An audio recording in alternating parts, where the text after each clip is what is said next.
What's going on, guys? Welcome to the second official vlog of KDM Production. My name's Kendall, and today we're going to be taking apart the interior trim on the door panels of my Nissan 350Z. As you can see here, all this paint is doing the typical Nissan 350Z paint thing on the interior and just flaking off. You can just scratch it, get it all under your fingernails and whatnot.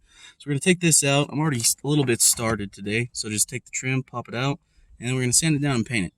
The trim popped out. As you can see every single scratch has been done over the years. It is a 12-year-old car, so you can kind of expect it.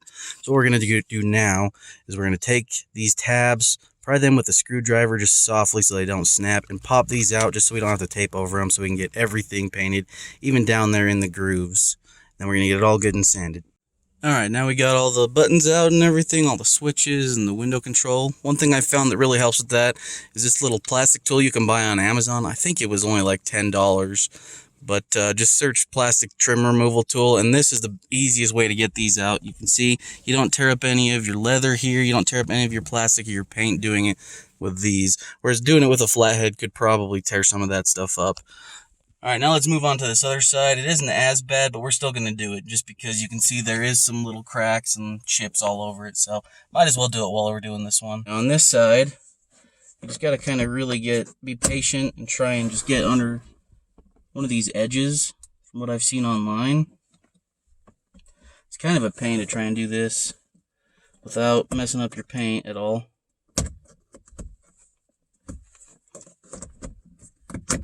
There we go.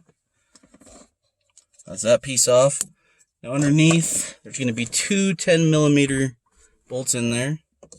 Alright, so a word of caution so you don't make the same mistake I did. Just keep twisting those bolts. It'll seem like they're to the point where they're completely loose, so it'll be ready to pull out. And I was pulling and yanking on it for forever, and it finally pulled out after I kept loosening the bolts for like what seemed like another 5 minutes. So just keep loosening them. Make sure you have them as loose as they can go, and even when you get them completely loose to where you think, oh, there won't be any more, loosen it a little bit more. Now that we got that out, let's pry this guy off, get the buttons out, and then we can go sand. As you can see on this side, all your controls are held in by these tiny little plastic clips.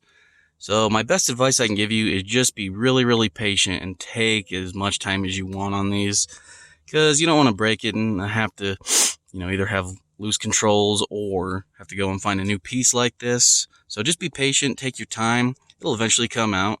Yeah, so now that we got this all off, let's get to sanding.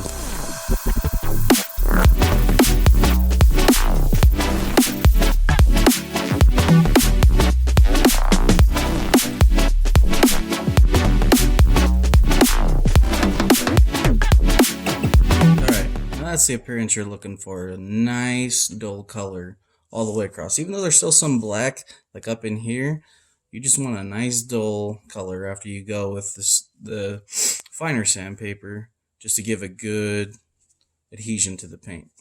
As you can see, we got all the first sanding done, and that was with the 320 grit, just getting the main stuff off. Just get it down to where it's really dull. Like you can tell that this is super dull now. That's not really shiny.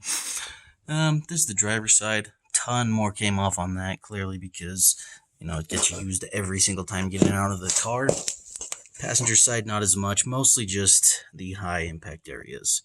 So yeah, let's get on to this second sandpaper now, which is going to be 800 grit. Let's hit it with some alcohol, let that dry, and then we'll prime it.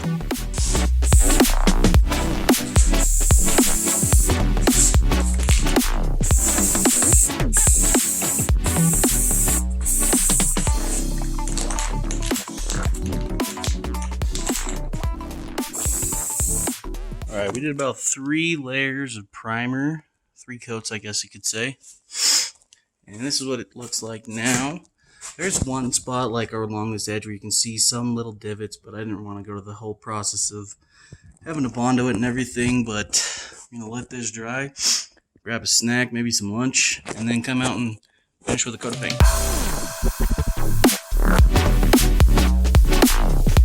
Alright, got our primer dry. Got our Bang. If you have never had the Candy Apple Crisp Bang, I'm telling you, this is the best energy drink you can ever find. is like biting into a fresh, crisp apple. So, let's get paint. Give her a little test spray and then just do some light coats.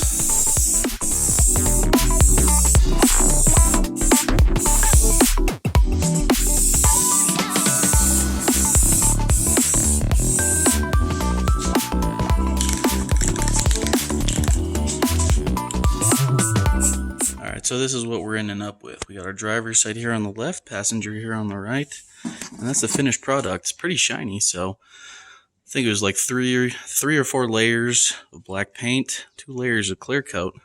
Came out really good. All right, so here's the final, kind of what they look like when they're completely done. The only thing that I had an issue with was I wasn't patient enough. I handled it way too early. I should have let it cure for a lot longer. I only let it cure for about 2 hours or so, and it still wasn't quite done. But here's kind of what it looks like. So you can see major difference. Looks 10 times better. And the only part that they really messed up on, you can't really tell, is right here. That's where I touched it a little too soon. But overall, 10 out of 10. 100,000 times better than what it was originally. So yeah, I mean, the whole process of taking it apart, taking these interior pieces out, sanding them down, priming, painting, and then clear coating, only took maybe 3 hours tops of going through and getting everything done.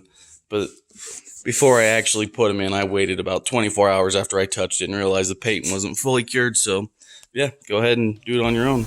Peace.